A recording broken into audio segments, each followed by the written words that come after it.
बिस्मिल्लाहिर्रहमानिर्रहीम। अस्सलाम वालेकुम मेरे तमाम व्यूवर्स को ही मेरे लाइव वर्ल्ड के किचन से खुशामदीद। आज मैं वो बनाने जा रही हूँ जो हर घर में कम कम बनती है और हर घर की ही दिल अजीज़ डिश है। जी हाँ, मैं कढ़ी बनाने जा रही हूँ और जिस जिसके मुंह में पानी आ रहा है मैं सब जानती हूँ। यहाँ पर मैंने एक खट्टा दही लिया है 2 प्याली, 1 प्याली बेसन लिया है जिसकी मैं कढ़ी बनाऊँगी। मसाला जात में मैंने 1 चम्मच नमक लिया है, 1 चम्मच पिसी हुई सुरख मिर्च ली है, हाफ़ टी स्पून जो है वो मैंने हल्दी का लिया है, पिसा हुआ सूखा धनिया लिया है, ज़ीरा लिया है और साबुत सूखा धनिया लिया है 1 टेबल स्पून, और कसूरी मेथी खुशबू के लिए, और 3 से 4 साबुत सुरख मिर्चें ली हैं। पकोड़ों के लिए जो है वो मैंने 2 दरमियाने साइज़ के आलू लिए थे, आप एक बड़ा आलू भी ले सकते हैं, और एक जो है वो बड़े साइज़ की प्याज मैंने बारीक काट ली है, 2 टमाटर लिए हैं, आधी गट्ठी लहसुन ली है और एक दरमियानी साइज़ की प्याज ली है, और 3 से 4 जो हैं वो हरी मिर्चें ली हैं। 1 प्याली जो फुल भर के मैंने पकोड़ों के लिए बेसन लिया है। यहाँ पर चलते हैं कढ़ी की तैयारी की तरफ। मैंने दही जो है वो उसको अच्छी तरह से ग्राइंड करके फेंट के, तो उसके अंदर अभी बेसन शामिल कर रही हूँ। थोड़ा सा बेसन रख रही हूँ ताकि बाद में ज़रूरत पड़ने पर इसमें शामिल कर लूँ। मैं बहुत ज़्यादा कढ़ी नहीं बना रही हूँ, मेरा दिल कर रहा था तो मैंने इसलिए थोड़ी मैंने सोचा बना लूँ। अब इसमें मैं 1 लीटर पानी शामिल कर रही हूँ। ये पानी बेसन वाला ही था जिसमें मैंने बेसन को छाना था, तो वो मैं इसके अंदर शामिल कर रही हूँ। एक प्रेशर में जो है वो मैंने ऑयल गरम किया है, 1/2 प्याली ऑयल लिया है मैंने यहाँ पर। उसको गरम करके इसके अंदर मैं अपने प्याज शामिल करूँगी, उनको थोड़ा सा फ्राई करूँगी। ये रेसिपी जो है वो मैं अपनी पुप्पो के तरीके से बना रही हूँ, जो इस वक्त हमारे दरमियान में नहीं है। अल्लाह ताला उनके दर्जात बुलंद फरमाए। और उनकी मुख्तसर तारीफ़ यही है कि वो हर फ़न मौला थीं और बहुत क्विकली हर काम करती थीं। कोई ही हुनर था जो शायद उनको नहीं आता था, वो हर काम में ही बहुत माहिर थीं, और इखलाक के जो है वो भी आला दर्जे पे थीं। यहाँ पर मैंने इसमें लहसुन और टमाटर शामिल किए हैं और इनको मैं अच्छी तरह से फ्राई कर लूँगी। और ये रेसिपी जो है वो मैं सेम उनके तरीके से बना रही हूँ। और कढ़ी जो है वो सबसे इंटरेस्टिंग बात जो वो मैं आपके साथ डिस्क्लोज़ कर रही हूँ कि कढ़ी जो है वो मैं प्रेशर में बनाऊँगी। आप सब लोग सुन के हैरान हो रहे होंगे कि प्रेशर में कढ़ी कभी सुनी नहीं है, लेकिन ट्रस्ट मी, आप ये इस तरीके से बनाएं। एक तो बहुत जल्दी बनती है, जो ख़वातीन इस डर की वजह से कढ़ी नहीं बनाती हैं कि बड़ा टाइम लगता है और बड़ा देर खड़ा होना पड़ता है, तो वो इस चीज़ से ना घबराएं। मैं आपको बताती हूँ, और आपने रेसिपी को जो है वो एंड तक फॉलो करना है ताकि कोई भी ट्रिक और टिप जो है वो आप मिस ना कर दें। तो प्रेशर में कढ़ी बना रही हूँ मैं, तो इसमें बहुत मज़े की कढ़ी बनती है। आप वैसे भी कढ़ी बनाते हैं और प्रेशर की कढ़ी जो है वो आपको ज़्यादा मज़ा देगी, और ये जब आप ख़ुद घर में ट्राई करेंगे तो ही आप इस चीज़ का अंदाज़ा करेंगे। इसमें मैंने नमक मिर्च डाल के, और वो जो मैंने 1 लीटर पानी के अंदर दही मिक्स किया था और बेसन मिक्स किया था वो मैं इसके अंदर डाल के, और अब प्रेशर को जो है वो बंद कर दूँगी। और प्रेशर को जो है वो मैंने जस्ट 15 से 12 मिनट के लिए बंद करना है और आपकी कढ़ी रेडी हो जाएगी।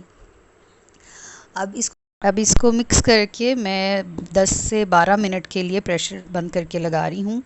अब यहाँ पर मैं पकोड़ों की तैयारी करने लगी हूँ और साथ साथ आपसे कुछ बेसन के फ़वाइद शेयर करती चलूँ। ये शुगर के मरीज़ों के लिए बेहतरीन है। अगर वो रोटी का यानी बेसन की रोटी का इस्तेमाल करें तो उनका शुगर लेवल बिल्कुल ठीक रहेगा। जिन लोगों को कोलेस्ट्रॉल का मसला है, ये चर्बी को कम करता है, उनके लिए बहुत बेहतरीन है। बेसन में जो है वो वाफिर मिकदार में आयरन होता है जो जिस्म की दर्द और थकावट को दूर करता है, और जो ख़वातीन प्रेग्नेंट हैं उनकी बच्चे की ज़हनी नशोनुमा जो हो रही होती है उसके लिए बेहतरीन है। इससे जो ख़वातीन जो हैं वो उनकी ख़ुद की भी मूड की जो स्विंग है वो नहीं होती है, यानी कि वो रिलैक्स और कूल रहती हैं। दिल के लिए बहुत अच्छा है, ये दिल की बीमारियों को कम करता है, ब्लड प्रेशर के लिए बहुत मुफीद है, ये कैलोरीज़ को कम करता है, एंटी एलर्जिक होता है, यानी कि नज़ला ज़ुकाम और फ्लू से जो है वो आपको बचाता है, और इम्यून बूस्ट का काम करता है।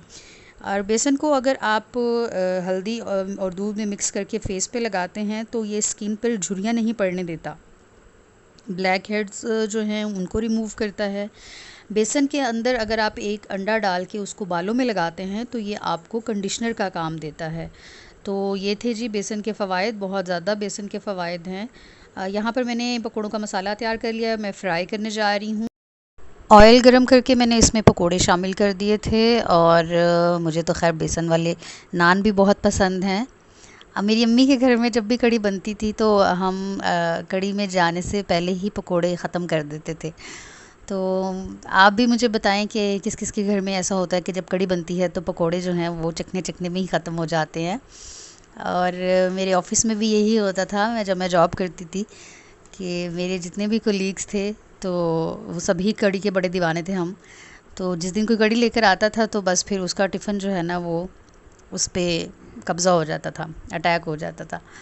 तो मिसिद्रा और राशिद साहब, अगर आप ये वीडियो देख रहे हैं तो ये तमाम कढ़ी लवर्स के लिए मैं बना रही हूँ। मेरी ख़ानदान की भी ये फेवरेट डिश है और मेरे इन-लॉज़ में भी बहुत शौक़ से खाई जाती है कढ़ी। तो मैं ख़ुद भी बहुत शौकीन हूँ कढ़ी की। अब पकोड़े जो हैं बिल्कुल निकालने की तैयारी में हूँ मैं। आपने बड़ी एहतियात से पकोड़े जो हैं वो निकालने हैं, क्योंकि मेरा हाथ जो था वो जल गया था, लेकिन बचत हो गई थी। गर्मियाँ भी जो हैं वो एकदम से आ रही हैं और आगे रमज़ान भी है। अल्लाह पाक सब उम्मत मुस्लिमा पर अपना रहम और फ़ज़ल नाज़िल कर दे और हम सब की गलतियाँ, कमियाँ, कोताहियाँ उनको माफ़ कर दे जी। यहाँ पर मेरा जो प्रेशर है वो बंद कर दिया है मैंने, उसकी सीटी भी उतार दी है। अब मैं इसको ही लुक दिखाती हूँ आपको कि प्रेशर की कढ़ी कैसे बनती है। तो ये देखें, जिस तरह की शक्ल मुझे चाहिए थी एग्जैक्ट वैसी ही शक्ल आई है कढ़ी की। और मैं आपको चम्मच अच्छी तरह से घुमा के दिखाती हूँ कि इसमें कोई भी गुठली नहीं है। तो आपने आज के बाद कभी भी परेशान नहीं होना, कढ़ी बनाने से पहले सोचना नहीं है 100 दफ़ा, कढ़ी का सोचना है और झटपट से आपने प्रेशर में कढ़ी बनानी शुरू कर देनी है। यहाँ पर मेरी कढ़ी भी रेडी है और मेरे पकोड़े भी बिल्कुल रेडी हैं और बस थोड़ा सा टाइम लगा था मुझे बनाने में। ये देखिए पकोड़े भी मैंने रेडी कर लिए हैं। अब आते हैं जी इसकी सर्विंग की तरफ। सर्विंग बॉल में मैंने पकोड़े बिछा लिए हैं, इसके अंदर कढ़ी भी मैंने डाल दी है। अब आते हैं इसके तड़के की तरफ। 6 टेबल स्पून मैंने ऑयल गरम किया है अपने फ्राई पैन में। इसमें ज़ीरा डाल रही हूँ और साबुत सुरख मिर्चें और थोड़ी सी मैंने सुरख पिसी मिर्चें ली हैं, हाफ़ टी स्पून से भी बहुत कम। ये सिर्फ़ और सिर्फ कलर के लिए है, इसका कोई इफ़ेक्ट नहीं होगा आपकी कढ़ी में, यानी कि इसमें स्पाइस तेज़ नहीं हो जाएंगे। तो अब मैं तड़के को सर्विंग बॉल में बिछा रही हूँ और ये बहुत ही मज़े की बनी थी, बहुत ही तारीफ़ मिली थी। और आप बिल्कुल, आपकी जो मेहनत है वो पूरी हो जाती है जब आपके हस्बैंड आपकी तारीफ़ कर दें खाने की। तो टिप मैं आपके साथ शेयर करती चलूँ। टिप इसकी ये थी कि जिन ख़वातीन की कढ़ी में पकोड़े टूट जाते हैं तो उनके लिए ये टिप है कि वो पकोड़ों को अच्छी तरह से ब्राउन करें। आपने देखा मेरे पकोड़ों का कलर डार्क ब्राउन था, तो इससे आपकी कढ़ी में पकोड़े जो हैं वो जाके टूटते नहीं हैं। यहाँ पर मैंने कसूरी मेथी जो है वो इसके ऊपर छिड़की है खुशबू के लिए। तो मेरे चैनल को लाइक करें, सब्सक्राइब करें, शेयर करें। अल्लाह हाफ़िज़ जी।